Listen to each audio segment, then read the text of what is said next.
we are about to start interacting with customers en masse, and until now, the question of what do we build has been very, very simple. It needs to work, and that is all.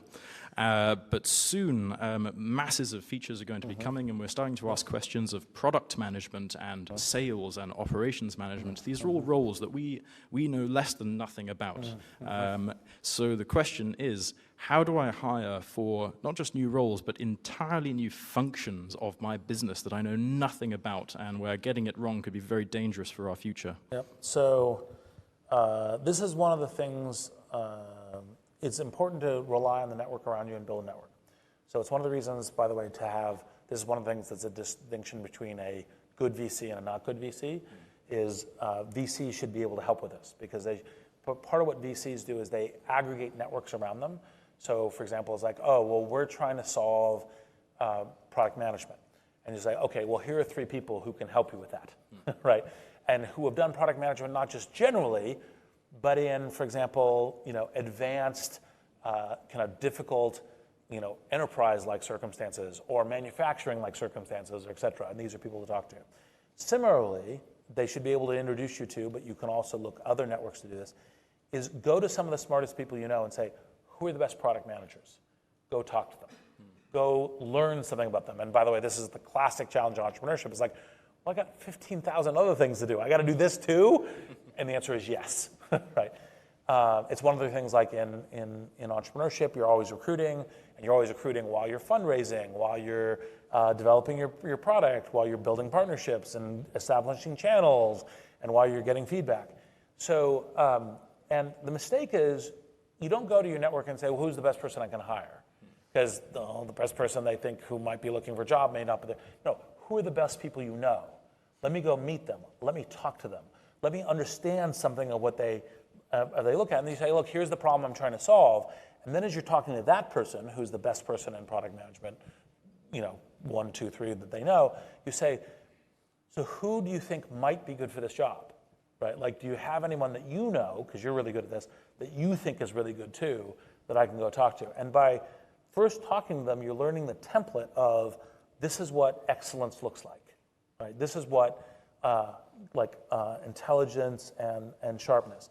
Then the last thing is to really make sure that around your network, not just with your VCs, not just with people on the board, but that you're building connectivity with people that you can cross-check things. So for example, you hire a salesperson. The salesperson says, oh, well, I don't have the right materials in order to do this because of X, Y, and Z. And you go, okay, well, it doesn't sound, I'm not sure, does that sound quite right? Well then, for example, because I myself have no enterprise sales background, when I was hiring people and evaluating what was going on LinkedIn, I was establishing connection with other people who were very good, right? Who I'd say, so this is what I'm hearing. Is that right or wrong? And they'd say, oh, that's totally right. This is what you need to do in order to support sales. This is what you need to, this is when you can actually qualify a pipeline. This is what it looks like. And you're like, oh, okay, great, thank you.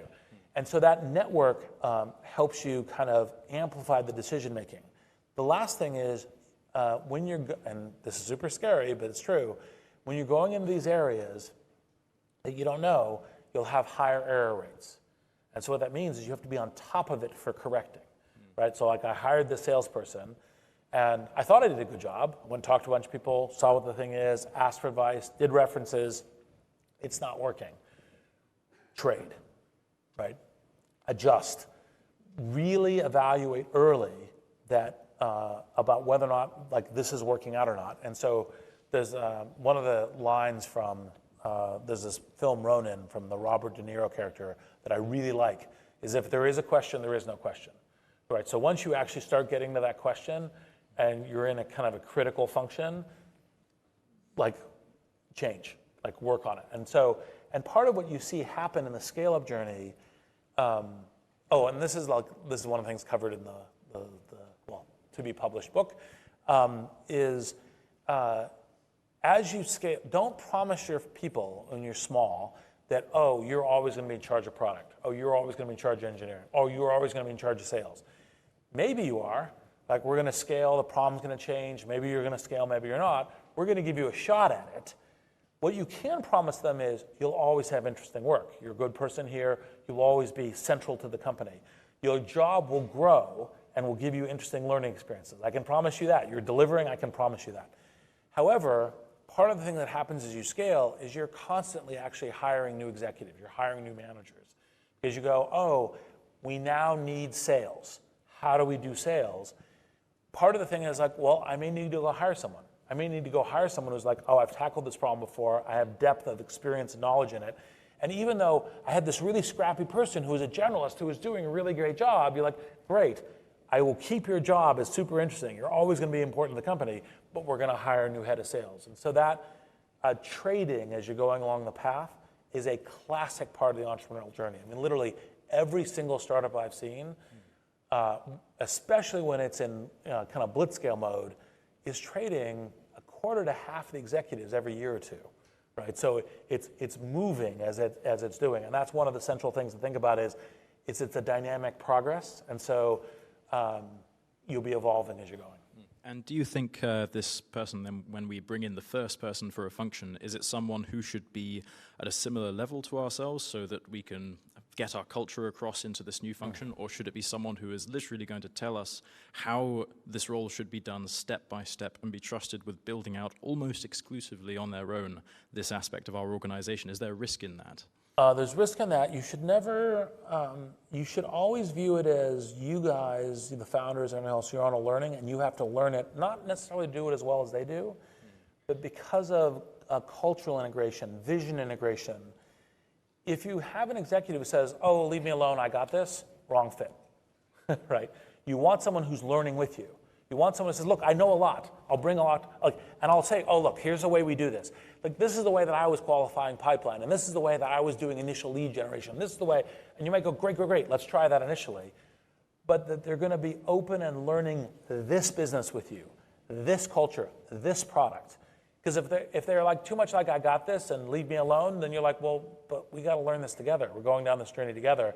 And if they're not that, then they're not collaborating with you. So it's much more the first than the second. Now, that doesn't mean that they might not say, look, I've done this for 10 years. I've got a depth of stack of experience. And as we're learning, I'm going to want to spend the first X minutes just explaining to you how I normally do it. Great. You want to be a learner? Fine. Teach me at high speed. How do you do this? And that's super important. And that's the approach you want. But if it isn't collaborative and it isn't, I understand that I also need to be learning this business, this product, this company, this culture, this vision, this thing as we're getting big. If the person doesn't have that attitude, approach, mindset, wrong fit.